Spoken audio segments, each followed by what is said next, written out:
Hey, okay, so it's funny because he just told our friends that we weren't going, and um, it's like really sad, and we both still want to go.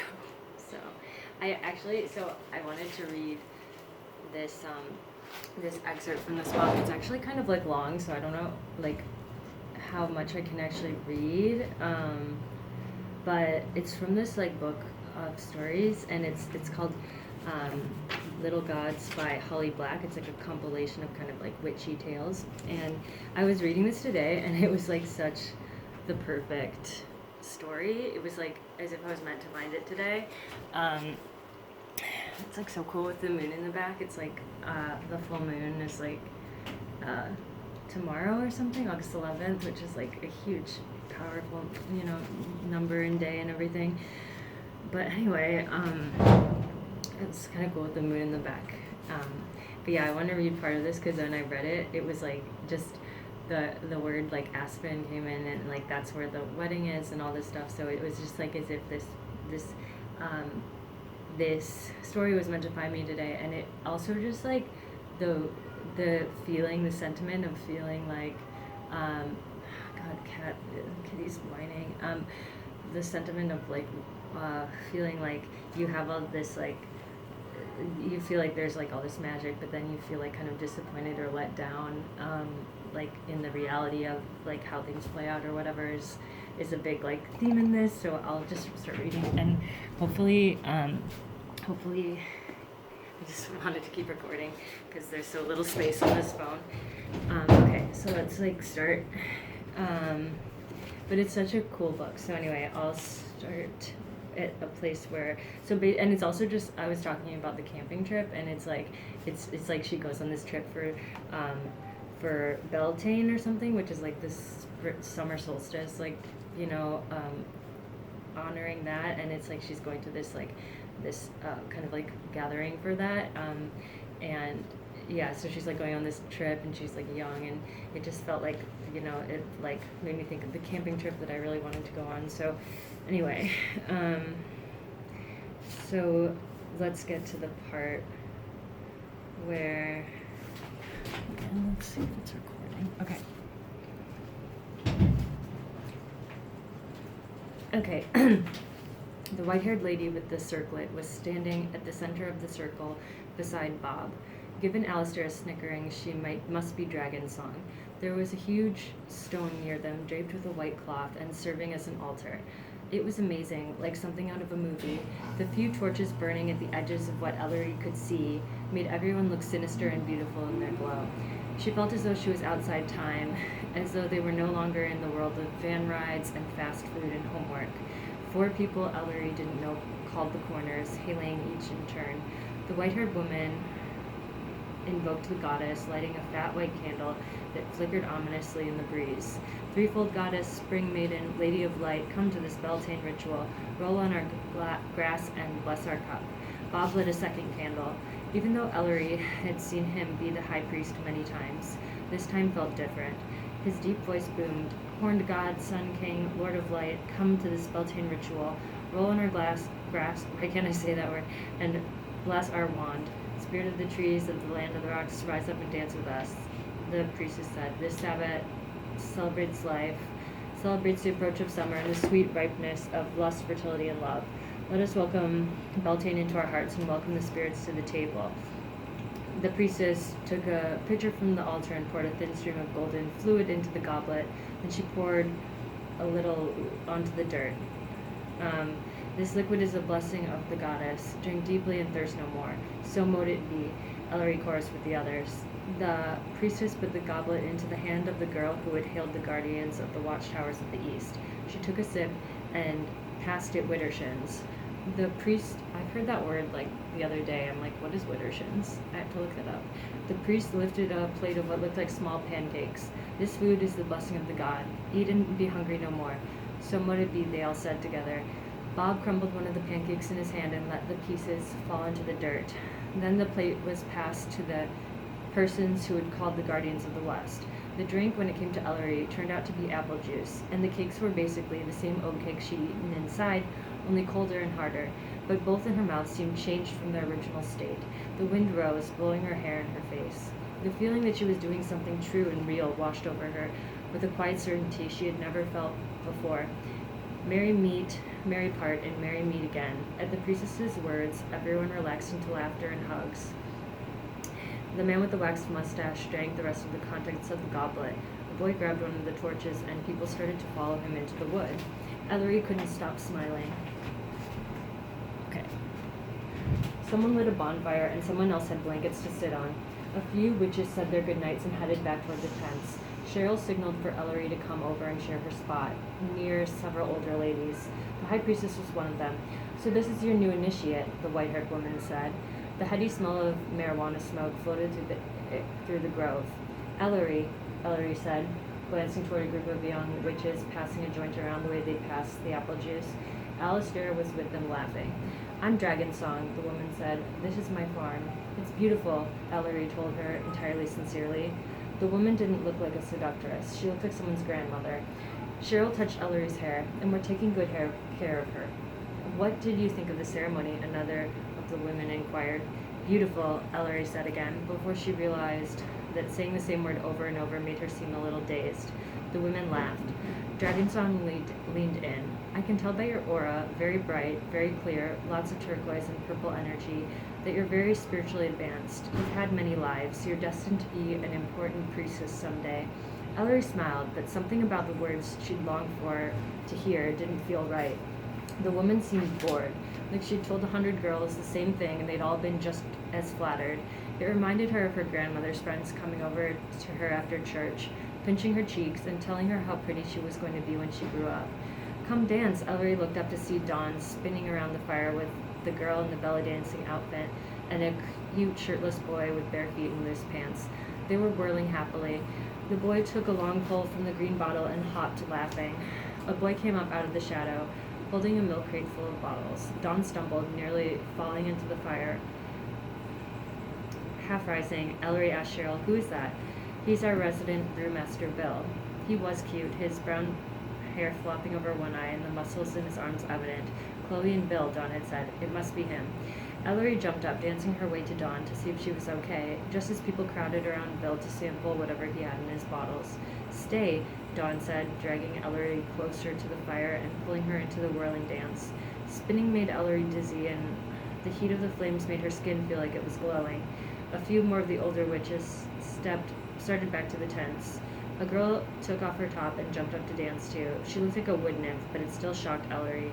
"She's naked," Ellery gasped, and Dawn slowed down enough to laugh. "Sky-clad," Dawn said, and paused in the dance enough to pull off her own top, so she stripped down to her bronze skirt. "Don't be embarrassed, it's natural." The girl in the belly dancing outfit took off her top and threw it at the laughing boy. Ellery had seen girls half naked before, changing before gym class, but here it was hard not to look and hard not to feel weird about looking. After the magnificence of the ceremony, all of this seemed so like a house party. Like no one really cared about the circle. Like that was just a prelude to a night of getting drunk and hooking up. Like maybe they hadn't felt what she'd felt. Like what she'd felt hadn't been real.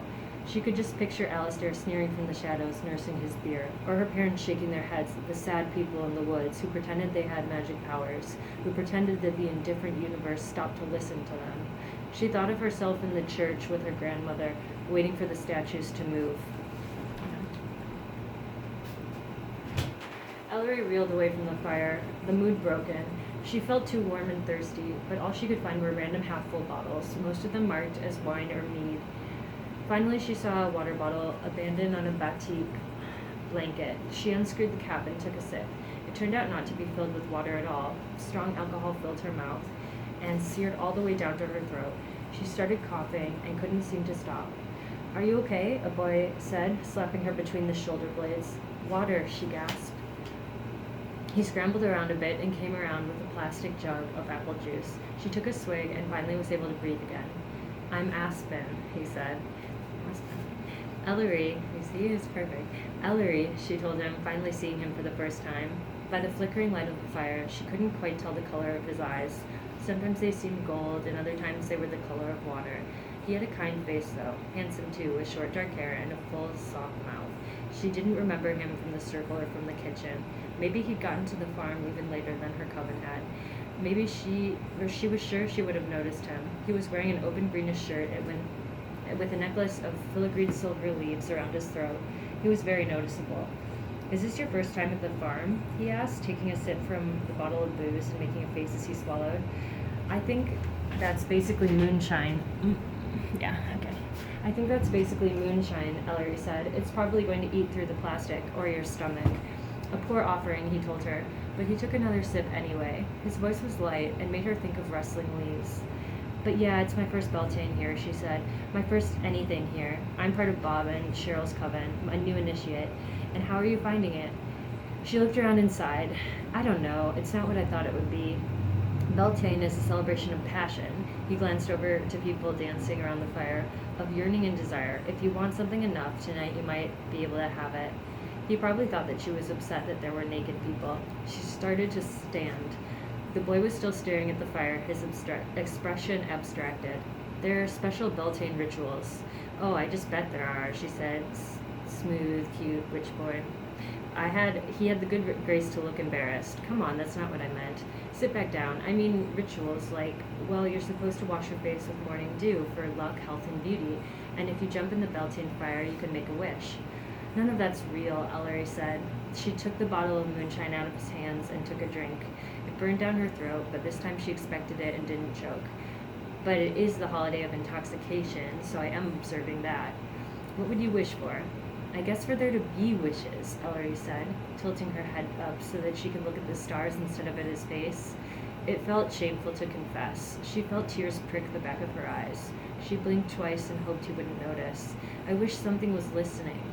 I'm listening, Aspen said, his beautiful mouth curving into a smile. She laughed. The liquor was finally hitting her blood, making her feel warm. Other than you. He took off his necklace. The leaves clinged together lightly. Since you wouldn't wish for anything I can give you, how about you hold on to this for a while?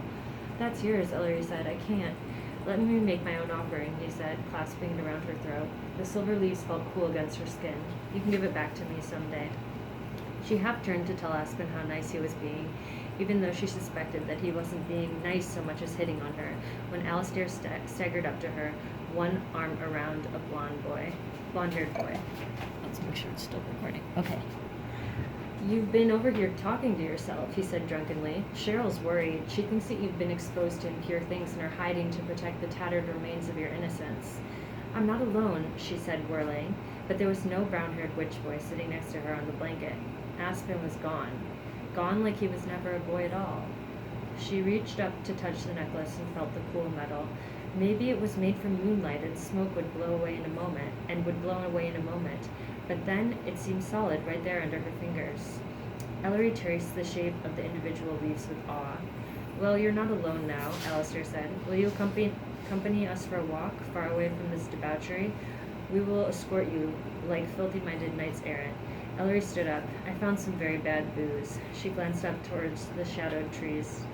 Perfect, the blonde boy said. I can escort you too. I'm Tom, by the way. He touched his fingers to his brow in a motion that was a half salute and half bow. She remembered him from Dawn's stories. He was the one who liked boys when he was drunk. Oh, are you sure you don't want to be by yourselves? Ellery blurted out. As soon as she said it, she wished she hadn't. As far as she knew, Alistair liked girls. She thought she'd like Dawn, and maybe she thought he'd like Dawn, and maybe Tom didn't want to admit he liked boys, or maybe they were just hanging on one another because they were too drunk to stand upright otherwise. Tom laughed. Tom laughed, though.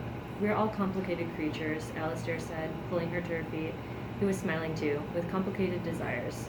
She wanted to tell them about the boy and the necklace, but she also wanted it to be her secret. They might not believe her, and if they didn't, she might start doubting it as well. But maybe Alistair was right. Maybe everything was complicated. Maybe it was okay to sometimes believe and sometimes not be sure. Maybe spirits really were everywhere, little gods who'd stop to talk you out of sulks and come to Beltane celebrations. Or maybe there were just boys who gave you their necklaces because you looked like you really needed something and that's what they had to give. Ellery took both their hands and swung them as they walked. Both boys lurched a little and leaned heavily, drunkenly against her. I want to tell you about something that happened, a mystery. The answer is the Viscount in the library with the candlestick, Alistair said. It's always the Viscount. Viscount? Are you ever serious? She asked him. I don't think there is an answer. All I wanted was an answer, but all I have is a mystery. Okay. He stopped, blinking down at her. Tom stopped too and staggered back to lean on a tree, seemingly surprised to find they had halted. I don't know, Alistair said. Was there ever anything you cared about so much all you could do was make fun of it? No, Ellery said. Alistair sighed. I guess it doesn't make much sense, but I am serious. I want to go up to the altar. I want to leave something there. Ellery didn't know what she'd offer. Maybe she'd make a chain of daisies like she'd done when she was a little girl. Or maybe she'd leave the liquor. Aspen had seemed to like it. We'll go with you, Tom said, pushing away from the tree and offering his arm gallantly, if unsteadily. It might be boring, Ellery warned him. You know, Tom said, one reason for all the rituals we do, the offerings and ceremonies, is that it's supposed to help us find our divine selves, the part of us that's God and Goddess, the magic that's in us. It was drunken philosophy, but he seemed utterly sincere. So we become little gods, Ellery said, thinking of Aspen and his necklace, thinking of statues and the tiny toy card glued to Bob's dashboard. We're witches, after all, Alistair said, in a hushed way that seemed strangely sincere. Maybe he was acting like that because she'd said that he was never serious, or maybe he meant it. She could tell. Our gods aren't supposed to be distant. Let's go say hello, one divine being to another. And so they went to the altar and picked enough dandelions to make a bouquet. They poured out a little of the liquor and drank the rest. They sat in the grass and looked up at the stars, waiting for the sun to rise, waiting to wash their faces in morning dew and grow luckier and more beautiful, waiting for the spirits of the woods to find their gift. And they sat there, and as they sat there, Tom told him how he was trying to sort out whether it was okay to like boys when he was pretty sure he liked girls too. Alistair told them about moving from Scotland and how much he missed his friends back home. After a while, Dawn found them and stretched out in the grass, complaining that they were having fun without her. And Ellery told them all about the necklace and the boy in the woods, and they all screamed with joy at the story, whether or not they believed it. Ellery had wanted so many things from Beltane, but this was better than all of them. It felt like casting a spell, like opening up her heart and letting the universe flood in, like being hungry and thirsty no more. Her heart was full, and it was enough. I think it's such a good story, and it was so nice to read it today. But yeah, okay, good night.